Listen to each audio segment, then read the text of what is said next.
COVID-19. The Native American Community Clinic is now administering the updated Pfizer bivalent booster. The updated bivalent booster helps protect against the original COVID-19 strain and against newer Omicron variants. And it will help restore protection that has decreased since previous vaccinations. People age 5 and older are now recommended to get an updated bivalent booster dose at least 2 months after their last COVID-19 shot. That means the bivalent booster may be given after a person's primary series or after their last booster shot, regardless of what brand you received before. Even if you've already had COVID-19, you should get vaccinated. Right now, at the Native American Community Clinic, you can get COVID-19 vaccines, including updated boosters, at the same visit as other vaccines. However, if you've received a recent monkeypox vaccine, you may need to wait 4 weeks before you can get a COVID-19 vaccine, and you should discuss this with your provider. Schedule your vaccination appointment with the Native American Community Clinic by calling 612-872-8086.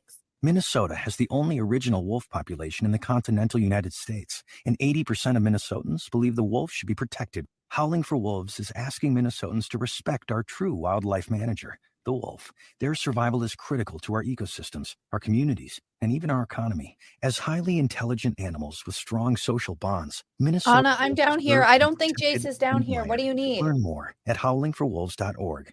Let's live and let howl. Is he with the baby? Hey, Ogama, I've been hearing a lot about this term, climate justice. What is that? Climate justice is recognizing... Okay, do you need me to call him? Climate change don't affect all people equally. It also means transitioning from a fossil fuel-based economy to a more sustainable future. MN350 is one of the groups that's pushing for this transition to protect our futures. You can even get involved too. That's great, especially since I'm concerned about pipeline projects like Line 3. How can I help MN350? Just find them on Facebook or visit mn350.org. Hey, Cudahy to all my friends and relatives in 4 directions. This is Robert Pilot of Native Roots Radio presents I'm Awake. I'm here to ask you for your support. Finding honest Native-centered news is not easy, but with your support, we're able to provide accurate information about Standing Rock, Line 3, treaty violations, and COVID-19 in our Native communities. Please visit Native Roots Radio Network on Patreon and donate if you can. That's Native Roots Radio Network on Patreon. Pinigigi, and thank you for your support. With your AM 950 weather, I'm Brett Johnson. Look for clear skies tonight with a low around 8, Thursday partly cloudy with a high near 32, and Friday cloudy with a high around 40. Scott Jamamas offers huge taste out of a little place. They offer mouth-watering baby back ribs, grilled chicken, and half-pound pulled pork sandwiches. Located at 3 West Diamond Lake Road near the intersection of Nicollet Avenue and West Diamond Lake Road in Minneapolis. Find their winter hours and full menu at scottjamamas.com. Portions of Native Roots Radio may be pre-recorded. It's a good day to be indigenous. Get up, stand up. They are going to become more brutal. Because all the hippies were trying to be Indians anyway. They're going to become more repressive because it's a matter of dollars and their illusionary concepts of power. Hey, Victor. We must live in balance with the earth. And also with recent happenings at Wounded Knee. I am awake. Welcome to Native Roots Radio presents I'm Awake, and I'm your host, Wakanja Hade. Hey, Cudahy to all my friends and relatives in 4 directions. You are listening to Native Roots Radio presents I'm Awake, and I'm your host, Robert Pilot. And today, we're going to be dealing with, we're excited to be partnering with Little Moments Count to host conversations focused on early childhood and development, and very interesting things happening all over Turtle Island. And we'll be welcoming our monthly guests here to talk about how they view the role of early childhood development in creating bright futures and strong communities. So really excited today to have that show. We've been partnering with them for a couple months here, and it's really been, it's been awesome. I like using that word awesome too, almost to a sickening way. Oh, wow. Hey, for more information, you can visit littlemoments.org, littlemomentscount.org. And so again, really excited today to have a couple guests on, and we're going to be quizzing them and talking about good things. And there it is. Ogama popped it up there. We got a couple people that'll be joining us here, and we're going to have a good conversation. So I don't know, Ogama, are you available? I know that you're doing double duty. Yes. Yeah, I'm here. So hi, everybody. Welcome to Native Roots Radio presents I'm Awake. And Our guests tonight are Tammy Wickstrom, the executive director of Ojibwe, and then Babita Melissa Boyd, who's the deputy assistant in the chief's executive office, and they're both working with the Mille Band of Ojibwe. So really excited to hear about their early childhood education programs over there. Yeah, definitely. And then we talk about the news that you don't hear anywhere else here on Native Roots Radio, and that's Ogama's Jam right now. One thing I just got to give a quick shout out to Christy McVie, who of Fleetwood Mac, my childhood jam there, the Fleetwood Mac band. She just passed and put some tobacco out in a good way for this person. So, Ogama, do you have some news for us here that we can send out over the smoke signals and smoke signal way here on the airwaves? Absolutely. So the President Biden is hosting the second Tribal Nation Summit of his administration this week. And I do believe the first meeting of it was today. And the exciting part about that is that there was a representative from the Mille Band of Ojibwe who joined there as well. So Mille Band of Ojibwe here in Minnesota is one of the larger and more well-known tribes. And I do believe it was the um, chief executive, Benjamin, who was there. Chief executive Melanie Benjamin was there and served as a panelist on the language revitalization with the Interior Secretary Deb Haaland today. So this White House Tribal Nations Summit has a lot of things that they kind of want to get completed. President Biden has prioritized relationships with the tribal nations and there's hoping to build on respect for tribal sovereignty and self-governance. The tribal consultation and input, they hope was going to produce some lasting changes and help impact lives of tribal leaders and citizens for generations to come. The president is expected to sign a new memorandum establishing uniform standards to be implemented across all federal agencies regarding on how tribal consultations are conducted. These standards are obviously in response to input received from tribal nations regarding tribal consultation and would ensure more consistency in how agencies initiate, provide notice for, conduct, record, and report on tribal consultations. And the presidential memorandum is also going to require annual training regarding tribal consultation for federal employees who work with tribal nations or on policies that have tribal implications. It doesn't specifically say on the whitehouse.gov website what tribal consultations are to be included in this uniform standards memorandum, but I'm really hoping that environmental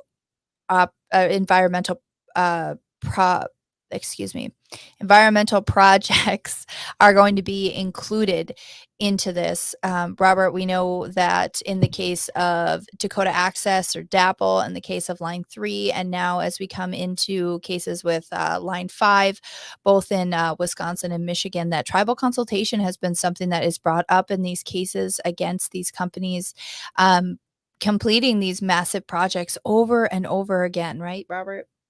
Yeah, definitely.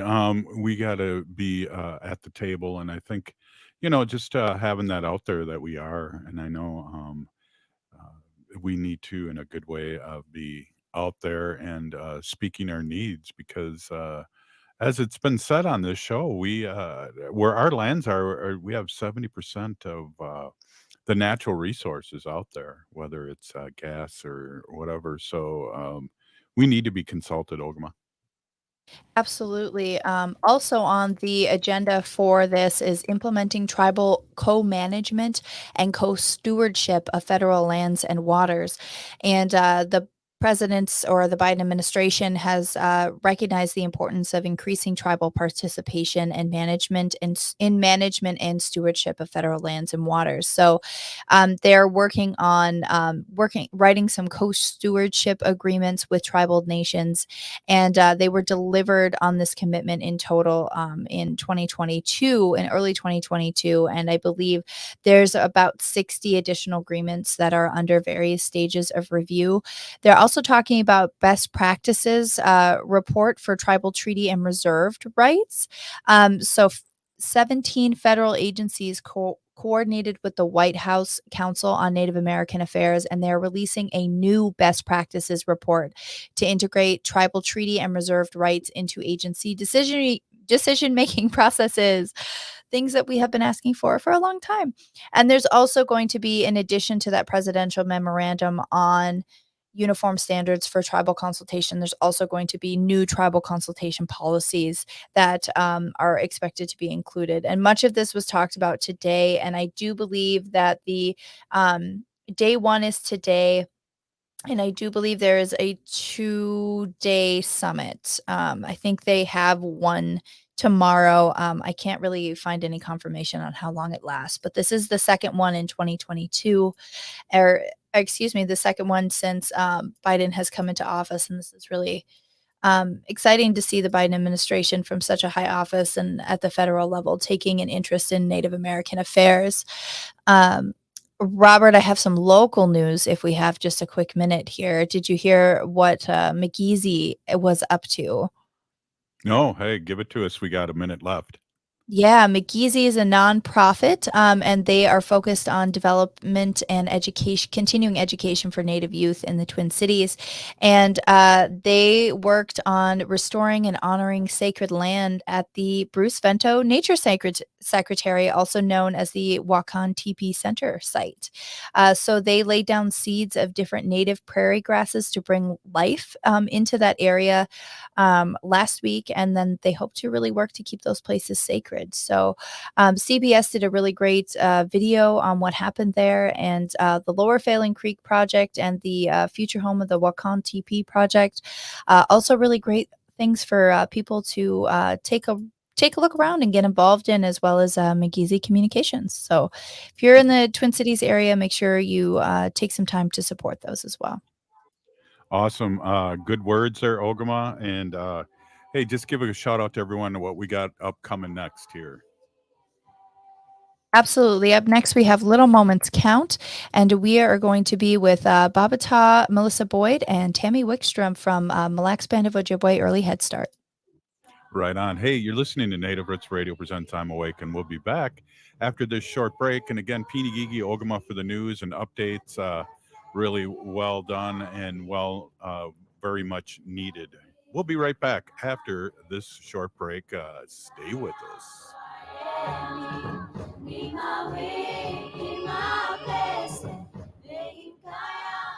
Hey, Ogama, I've been hearing a lot about this term, climate justice. What is that? Climate justice is recognizing that the negative impacts of climate change don't affect all people equally. It also means transitioning from a fossil fuel-based economy to a more sustainable future. MN350 is one of the groups that's pushing for this transition to protect our futures. You can even get involved too. That's great, especially since I'm concerned about pipeline projects like Line 3. How can I help MN350? Just find them on Facebook or visit mn350.org. I heard sex trafficking happens a lot in Indian country. What is that? Here are some of the real reasons why sex trafficking happens in Indian country. Unequal gender roles that were forced on us by colonization. Communities don't have enough resources. Silence around domestic and sexual violence. Lack of attention and justice for missing and murdered Indigenous people. There's a lot of behavior that keeps our communities out of balance. These are just a few true reasons why Native communities are targeted by traffickers. When these acts of violence happen in our communities, it opens us all up for exploitation. Sponsored by the Minnesota Indian Women's Sexual Assault Coalition. Health insurance that fits my budget? I'm covered. I needed health coverage I could count on and afford. MNsure helped me find a plan that works for me, and they helped me save money. Did you know that most Minnesotans qualify for savings through MNsure? And they have free experts who can help you sign up for coverage.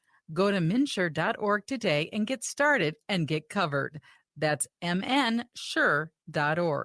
mnsure.org.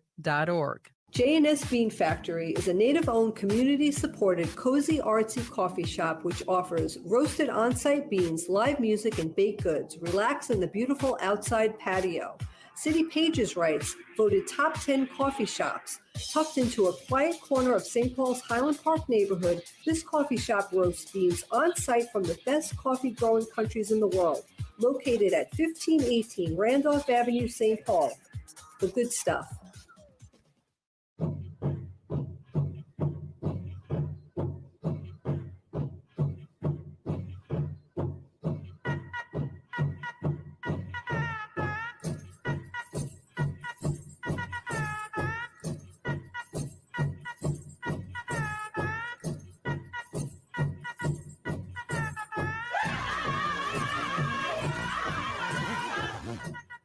back to Native Roots Radio presents I'm Awake, and this is Robert Pilot. This portion of Native Roots Radio is presented in partnership with Little Moments Count. Little Moments Count is a statewide collaborative focused on helping parents and caregivers learn about the importance of brain development in the first 3 years of life. Nearly 80% of brain growth happens in the first 1,000 days, and small moments of interaction like talking, playing, reading, and singing help create the pathways that build a child's brain in this early stage of life. For more information on how to help the little ones in your life, you can visit littlemomentscount.org. Hey, awesome, Ogama. Great to have you ladies on. I'd like you to introduce yourselves, and I'm going to go with Tammy first. Tammy, please introduce yourself.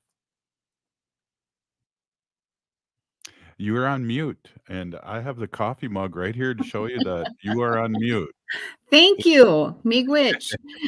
So I'm Tammy Wickstrom. I'm the executive director at Anji Baabiitawigiizhigookwe, which is a service department at the Mille Band of Ojibwe, and it does many, many things, including tribal TANF, workforce development, jobs placement and training, and childcare assistance. And I am was the former director at Mille Early Education for many years and ran their early Head Start, and childcare. Well, welcome. And then I don't want to butcher your name, so do you mind saying your name, Miss Boyd? Oh, you're on mute too. Hey, I can see your lips moving. I'll tell a few jokes while you get unmuted there. Oh, I don't know how to unmute it. Well, you are unmuted now. You just got unmuted. So, hey, welcome. Interesting. Miigwech. My name is Baabiitaw, and my full name is Baabiitawigiizhigookwe, but I try to be easy on people, and I go by Baabiitaw. Hey. Yeah. Formerly Melissa. All of my childhood friends and family call me Melissa. Hard habit to break that English. Anyhow, I currently serve as the Deputy Assistant for Chief Executive Benjamin, who is the head of the Executive Branch Department within the Mille tribal government, located here in central Minnesota, right next to the Big Lake. And I currently serve and support the Chief Executive's office. I've served in advisory positions on language revitalization, and I am in a former life, I was an Ojibwe language immersion teacher for close to 6 years, and I worked closely with Tammy to execute Ojibwe language immersion for preschool. So Ojibwe language student, teacher, and now administrator. Miigwech for having us. Yeah, exciting. And we've been talking about this, and we talk about this, but it sounds like, we really want to touch heavy on this, is that how important and why is it so important that our little ones learn our language? I know I've talked about, I have some godchildren that are Mexican, and when they were little, they didn't talk for a long time. So there were all these neurons and things shooting out there that all of a sudden, when they started talking, they could speak both Spanish and English. And it blew my mind. Mm-hmm. Baabiitaw, do you want to answer that first? I'll let you go for the speech side, and then I'll hit it with the immersion part. Oh. Yeah. And I think that you hit on some of it with the neuron development. We know a lot about brain development now that we didn't used to know even like 25 years ago when I had kids. But we know that first 3 years in particular is the most critical for children. And the more things you do with them, and that includes language and touching and physical activities. But the more things that children are exposed to, the more neurons they build, or those pathways in their brain. And it's easier for little kids to learn language. And just like your example with your little children in your life, they have learned that language so much easier. And now as an adult, when I'm trying to learn Ojibwe, it's extremely difficult for me because all my pathways are geared towards English, right? So we want to be able to expose children when they're young while their brain has that kind of elasticity or that kind of ability to learn and adapt and shape more than we can as an adults and are kind of fixed in our way. One thing that I've learned too, and you talk about things that you've learned in the past 25 years. One of the things that I've learned, especially during these past few months, talking to you guys, is that, we think of fetal alcoholism syndrome as like, oh my gosh, this person is really, not going to be too successful in their life. But we found in the last few years that in what you're talking about, language and things, there's different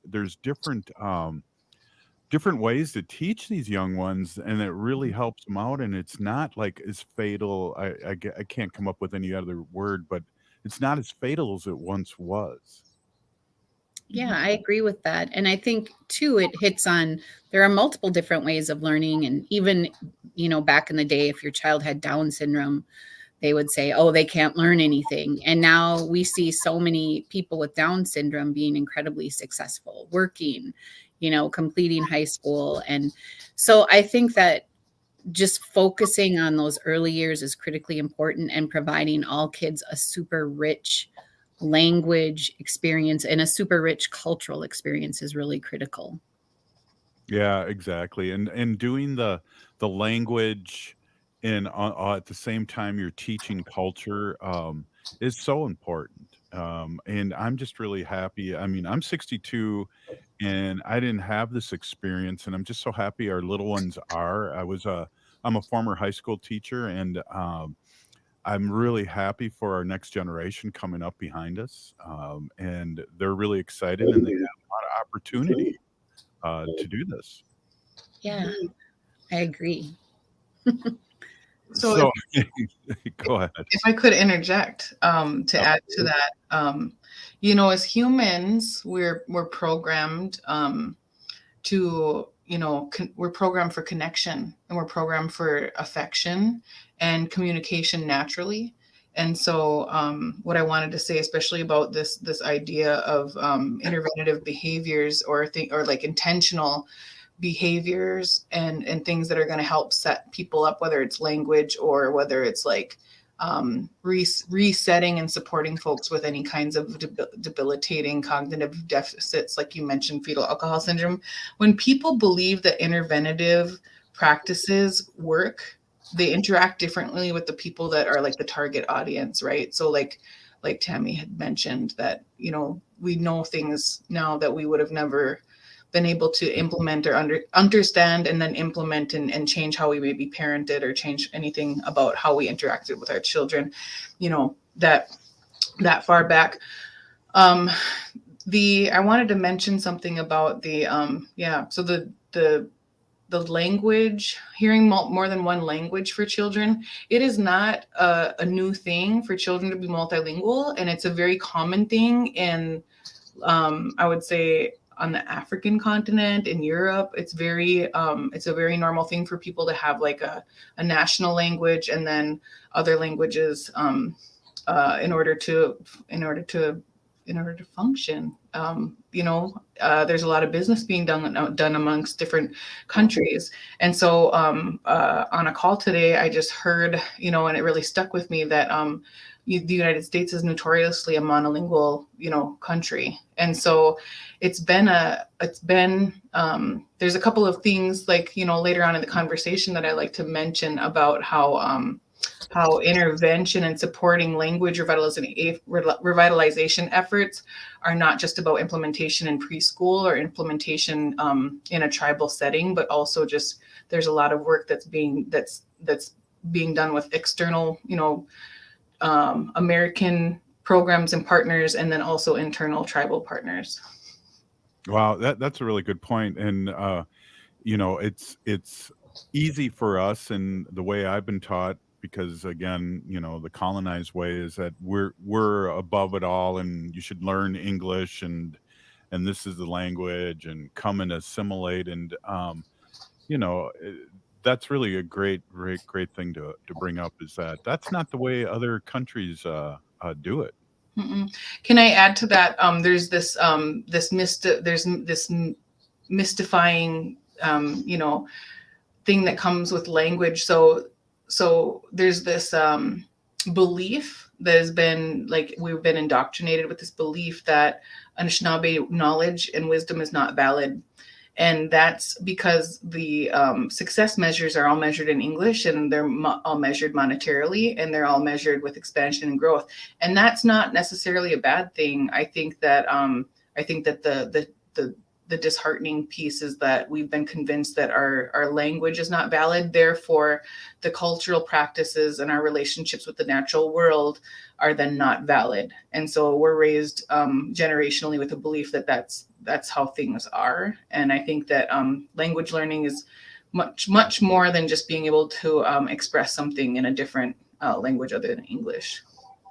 Hey, I'm going to stop you right there. This is a really great conversation we're having here, and we're talking, about our little ones and language and how things can really expand and make our little ones' minds grow. And so I'm really excited. We are talking with a couple of real doers out here. So I just want to take a quick break here, and you're listening to Native Roots Radio presents I'm Awake, and we'll be right back after this short break. Please stay with us. Hi, this is Robert Pilot here telling you about Minnesota Native American art. Did you know that Twin Cities is known for Native art? Well, if you're not familiar, then check out All My Relations Arts. It's a program that seeks to increase the visibility and value of these incredibly talented American Indian artists in all forms of art while honoring the history and the presence of Indigenous cultures. And right now, All My Relations Arts is showcasing Rosie Seamus Dance, She Who Lives on the Road to War. This is an immersive installation dance performance created by Rosie Seamus in response to global loss and the collective need to come together in peace and reconciliation. She Who Lives on the Road to War is a place for visitors to rest, grieve, console, and meditate. Performances will take place through mid-December. Find the performance schedule at allmyrelationsarts.com. I love all the Indigenous art here in the Twin Cities, and I hope you can enjoy it too. allmyrelationsarts.com. As we head towards colder weather, it's important to make sure you're up to date on vaccinations and protected from COVID-19. The Native American Community Clinic is now administering the updated Pfizer bivalent booster. The updated bivalent booster helps protect against the original COVID-19 strain and against newer Omicron variants. And it will help restore protection that has decreased since previous vaccinations. People age 5 and older are now recommended to get an updated bivalent booster dose at least 2 months after their last COVID-19 shot. That means the bivalent booster may be given after a person's primary series or after their last booster shot, regardless of what brand you received before. Even if you've already had COVID-19, you should get vaccinated. Right now, at the Native American Community Clinic, you can get COVID-19 vaccines, including updated boosters, at the same visit as other vaccines. However, if you've received a recent monkeypox vaccine, you may need to wait 4 weeks before you can get a COVID-19 vaccine, and you should discuss this with your provider. Schedule your vaccination appointment with the Native American Community Clinic by calling 612-872-8086. Minnesotans age 65 plus might qualify for Health Partners Minnesota Senior Health Options. The plan includes personal support, coverage for medical, prescription drugs, and dental, plus over 30 extra benefits. Eligibility information is available at healthpartners.com/oneplan. Health Partners is a health plan that contracts with both Medicare and the Minnesota Medical Assistance Medicaid program to provide benefits of both programs to enrollees. Enrollment in Health Partners depends on contract renewal. Hello, Minnesota. This is Tom Hartman, and you can catch me every weekday from 11 to 2 right here on AM 950, the progressive voice of Minnesota. It's smart radio for smart people. Now, more than ever, we are being faced daily with the topic of human mortality. And for many people, estate planning has been top of mind. Getting your estate planning done now can be easy and cost-effective. Schroman Law offers virtual options for initial consultations so that new clients can safely initiate the process. With many facing uncertain financial situations, Schroman Law also offers affordable fees for legal documents. Learn more at schromanlaw.com. That's SCHROMEN law.com. Would you let animals pick your insurance? Do you really need to experience mayhem to get the best rates? Or how about a celebrity quarterback or fake university saving you money? There's a lot of marketing stunts when it comes to insurance, but what you really need is someone looking out for you. Call Array Insurance, and they will work hard to find you the best insurance coverage and rates. So avoid gimmicks and call Cheryl at Array, 763-504-3067 or arrayinsurance.com. Array Insurance, working hard for you. With your AM 950 weather, I'm Brett Johnson. Look for clear skies tonight with a low around 8. Thursday, partly cloudy with a high near 32. And Friday, cloudy with a high around 40. The holidays are here, and when you're out shopping, make sure you check out one of the great AM 950 advertisers. Most are locally owned and operated, and some offer gift cards and certificates, which make great gift ideas for that tough-to-buy-for person. Find a full list of all of our advertisers at am950radio.com. That's am950radio.com. You're listening to Native Roots Radio. This is Spirit from Reservation Dogs. Get up and listen.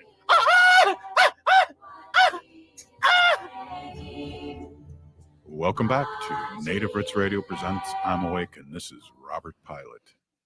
Native Roots Radio is excited to be partnering with Little Moments Count to host conversations focused on early childhood development. So we have guests here tonight from the Mille Band of Ojibwe talking about early childhood guests, and about early childhood projects that they have going, especially with language development for Ojibwe. And we'll be welcoming monthly guests to talk about how they view the role of early education development in creating bright futures and strong communities.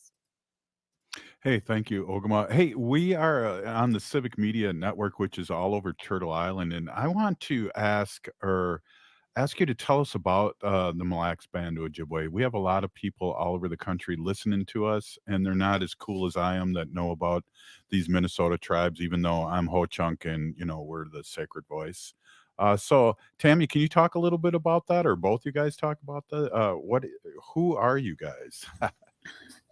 Well, I think Baabiitawigiizhigookwe probably a better person to answer, but the Mille Band is an Ojibwe tribe, one of 7. I hope I'm getting that right. Yes, 7 in the state of Minnesota. And it's located in central Minnesota on a checkerboard reservation, which means the land, the reservation land's all spread out. And for an example, for early childhood, there are 3 sites that they provide early childhood in District 1 at the main area near Onamia, out near McGregor, and then farther out, way close to the Wisconsin border in Ojibwe. So, and then again, Anji Baabiitawigiizhigookwe provides services all over too. So I think that there are around 4,500 band members. I don't have the breakdown of how many live in the state, but most of them live in the state of Minnesota, and then some, of course, all over. And I'll just let Baabiitawigiizhigookwe fill out any other information. I'll add to that. We are located on the southwest. Our main district is located on the southwest side of the Mille Lake, located in central Minnesota. And like Tammy mentioned, we have other communities, other districts that at a certain point when reservations were being established, there were a number of different bands that aggregated to create the Mille Band of Ojibwe.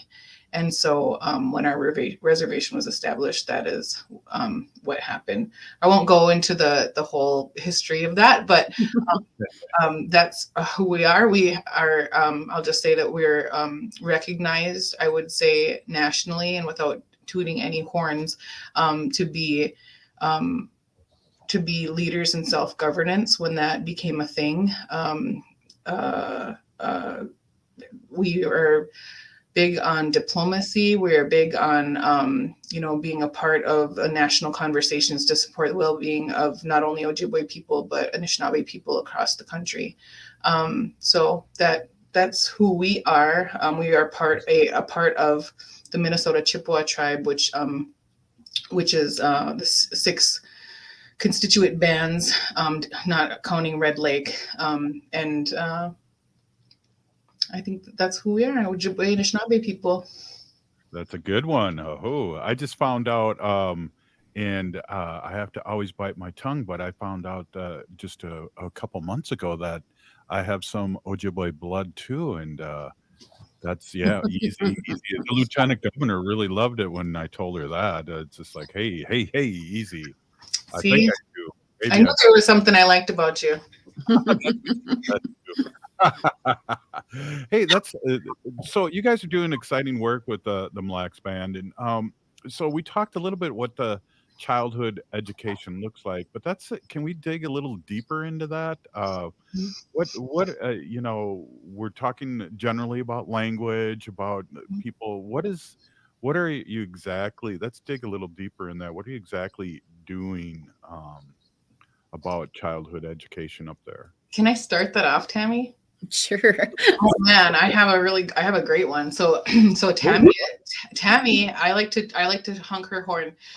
She is our resident Head Start expert, and she's been a part of understanding Head Start, how it works and how to implement it. And it really is highly knowledgeable in all the Mille Lacs governance processes that helps move things forward, that we're building within the Head Start framework, right? So I'll just say that prior to joining and creating an immersion setting within the Head Start in the Early Childhood Center that Tammy oversaw and developed, I was in a master apprentice program, and I was paired up with fluent speakers part of the week. And I came to Tammy and I'm like, hey, I want to try to figure this out. So I was plugged into a preschool classroom where I witnessed and I was exposed to, lead teachers and assistant teachers supporting children with all types of, very basic behaviors, and trying to show them age appropriate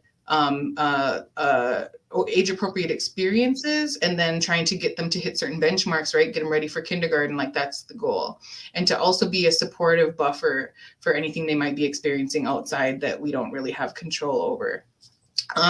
So with that, I really wasn't the best student. I didn't know how to be a great language student. I struggled, I guess you could say, with the idea of believing in fluency, because that's something that has not happened. In my generation, we have 1 or 2, 3 fluent speakers or proficient speakers of the language that are younger than in their 50s or 60s, right? So I was struggling with that, but being exposed to the classroom over time, we were ready to move into an immersion space once we really got more confident. And so with the support of Tammy and the fruition of a whole early childhood center that was renovated and expanded from 6 classrooms to 17 classrooms. I just ran with that, and I tried to make sure that I had a space, and I wanted to make sure that that little Anishinaabe children knew and understood and were exposed to fluent speakers, because we have the recipe, right? We have all of the components. We have fluent speakers, we have the facility, we have the self-governance and self-determination. We have I'm very passionate and still very passionate. And then we had a very supportive ally in Tammy.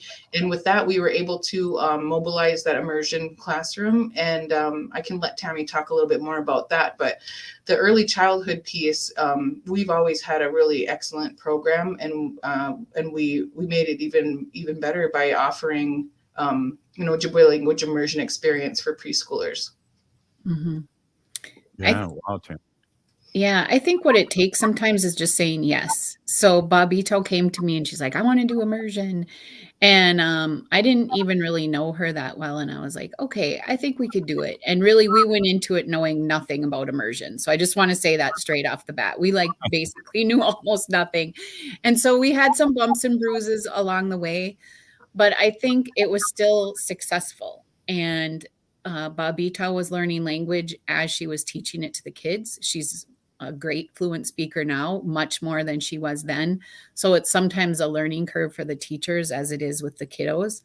And at that time, we had four grandmas who worked with our program, and they would come in Monday through Thursday, and they would be available so that Baabiitawigiizhigookwe could ask questions, and they would go to visit other Head Start classrooms, and they would go into the immersion classroom. And those grandmas were just a really great resource for the whole program. When people had cultural questions, then someone would go ask the grandmas. Typically it was me or Baabiitawigiizhigookwe, someone would go ask the grandmas that question. But I think building some of those resources into your programs is a great way to start language and culture, having the grandmas, having Baabiitawigiizhigookwe, and sometimes just saying yes to things, even when you're not really sure how they work and just trying to figure it out as you go along. Wow, that's exciting. Baabiito, do you feel like I've heard as an adult here, and I'm just shifting gears here, one way too to learn our language is replace it, whether it's once a week or once a day, learn what that word means, and then never use it again in English. I mean, have you heard anything like that? Yes, and I've also been supported when I was in my early stages and not knowing how to like put words and phrases together or memorize things, that the words that we use most frequently throughout the day, especially as parents, like put your shoes on, put your food away, wash your hands, brush your teeth, things that we're going to say repeatedly to children. Those are the things that are things you want to learn first. And so once you have those down, your body, your mind, your palate, everything connects so that those things start coming out more effortlessly. And then as you are able to have like main commands down, you can make, you can manipulate it and make it what you need to make it, so that you can add color to what you're trying to express. Mm-hmm. Wow, that's a really, really good point. Wow, I like that, and especially if you're talking to little ones that are learning this language, it's so important. And we have a lot of people commenting, and it's just awesome. About I see Nina has said, even if kids understand the language, they hear it all the time. They can't always speak it, but they hear it, and I know that's the first step, isn't it? Mm-hmm. I'll let Tammy comment on that, but it's a natural progression for language learning. Speech development is to have receptive language before you have productive language. So that's completely normal. And that's why you're going to find a lot of adult Anishinaabe people that say, and this is a common thing, I can understand it. I can understand a lot of it, but I can't speak it. And there's a belief there that I'll say there's an intergenerational trauma thing that happens about like not being able to speak it, right? That's kind of something that's unspoken and we don't really go there often. But also there's that part where, yeah, you understand it because you watched and witnessed language, and you watched and witnessed people behave in the language and function in the language. So you knew exactly what was happening. Similar to a toddler, when you tell a toddler to do something at 2 years old and then they don't do it and they laugh and they run away, they understood you. They understood you. But, I'll let Tammy speak more to the speech part if she has anything to comment. Hey, Tammy, why don't we hold out on that? We got to take a quick break, and then we'll come back. But I'd love to jump into that a little more if you don't mind. Sure, no problem. Excellent. Wow, I got some powerhouse guests here, Ogama. Wow, you're listening to Native Roots Radio presents I'm Awake, and we'll be back after this short break. Please stay with us.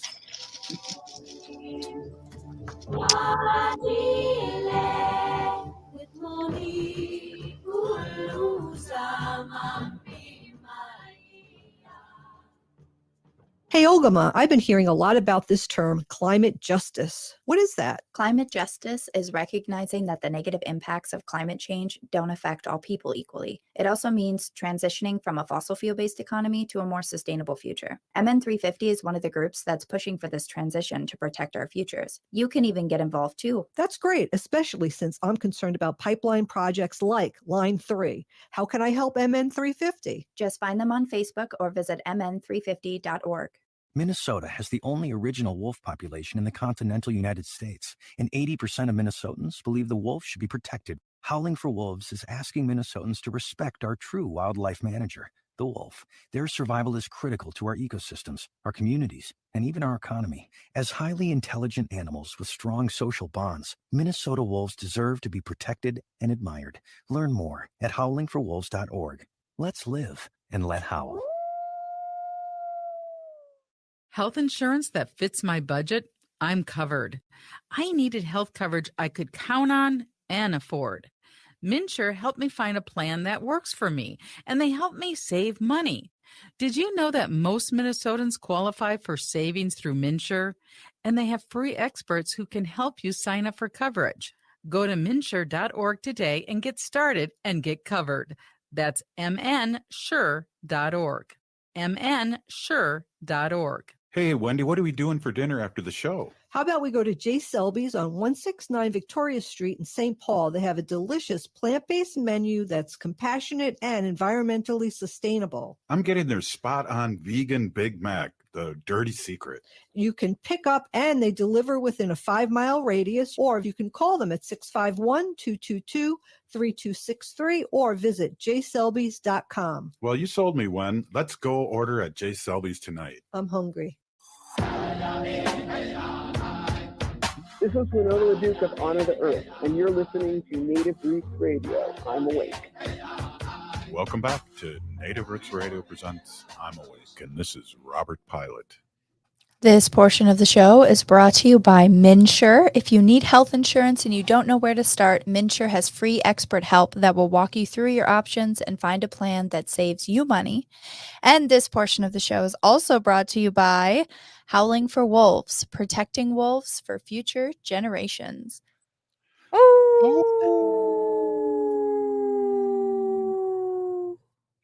Being in the Eagle Clan, that was hard to do, but sponsor and just wanted to say ahoo.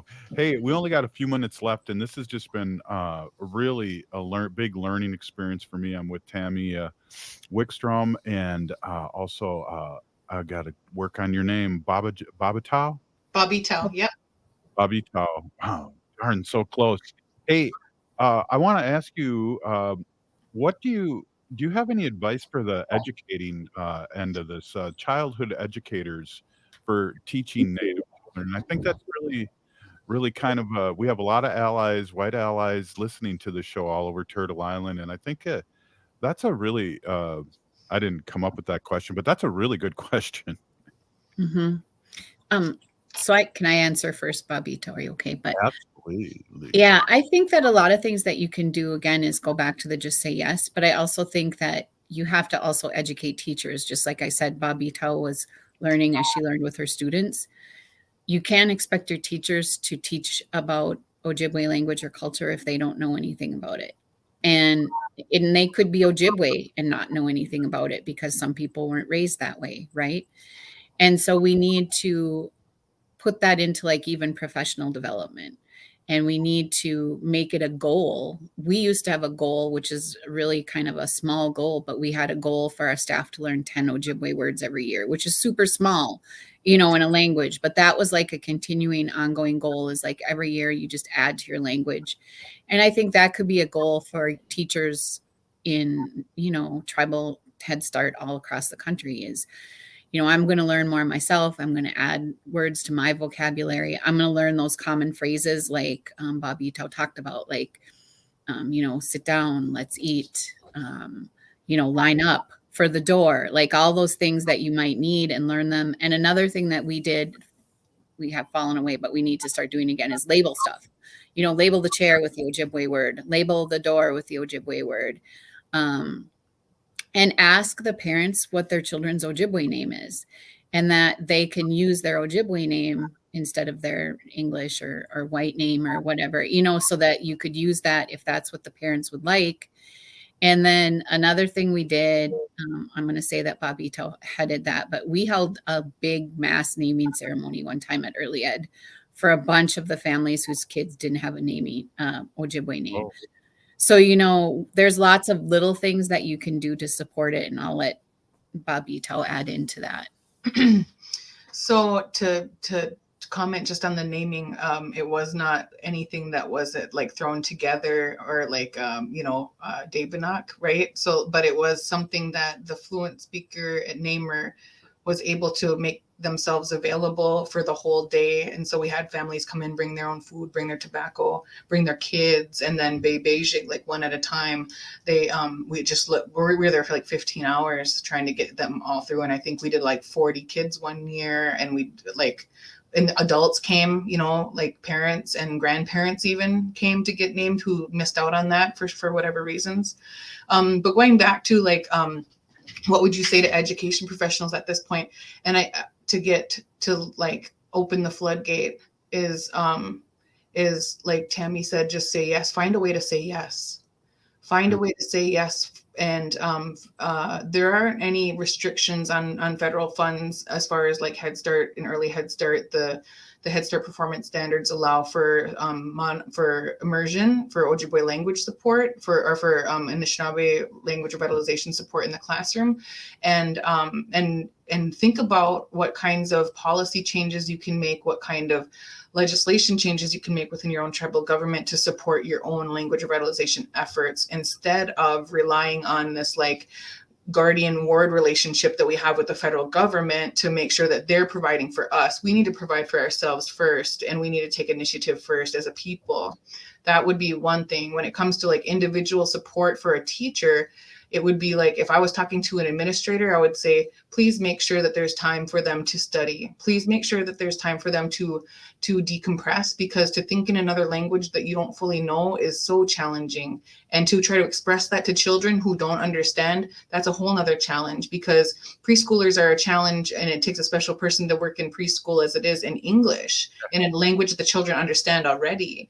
So I would say opportunities and support for any professional development, both second language acquisition and any work that they can have with fluent speakers in their community to make that happen, because language death is a real thing.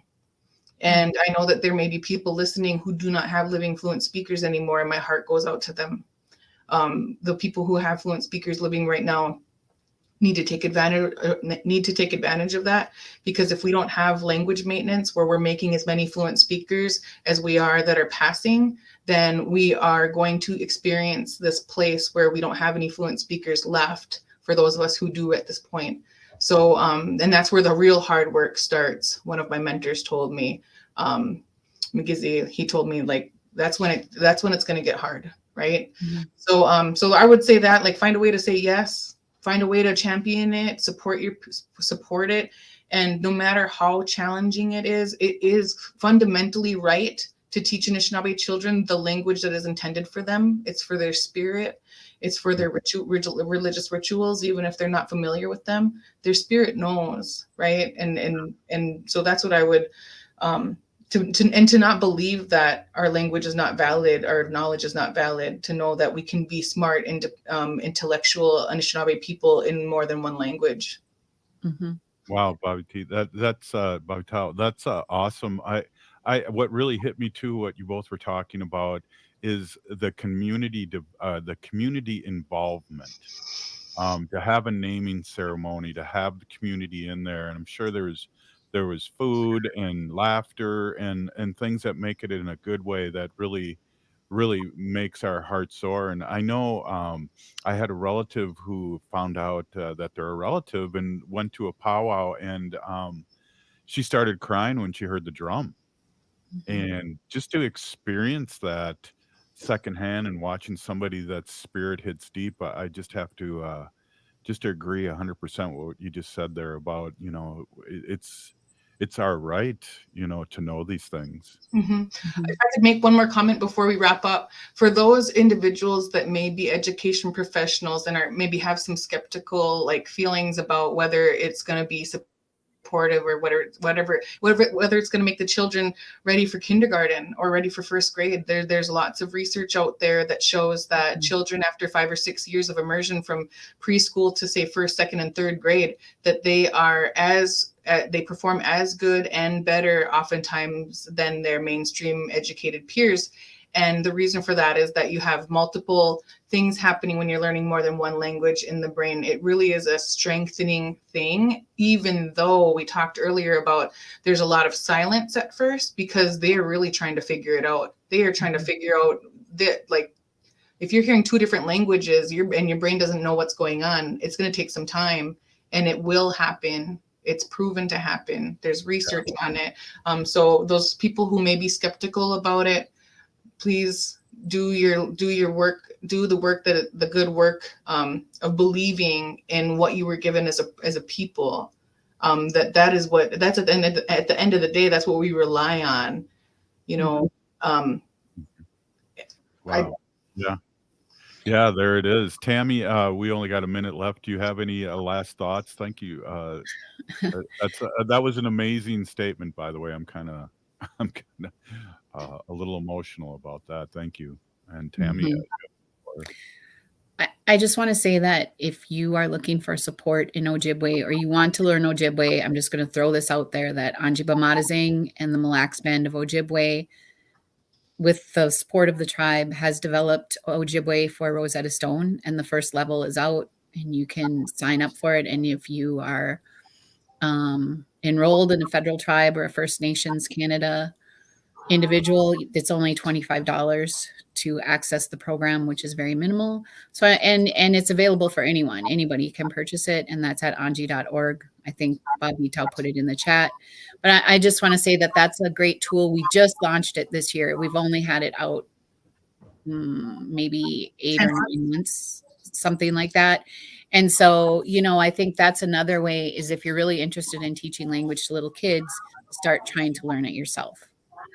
Perfect. Thank you. And we'll be back tomorrow. Thank you so much for stopping in and being great guests. Thank you so much. Miigwech. Miigwech.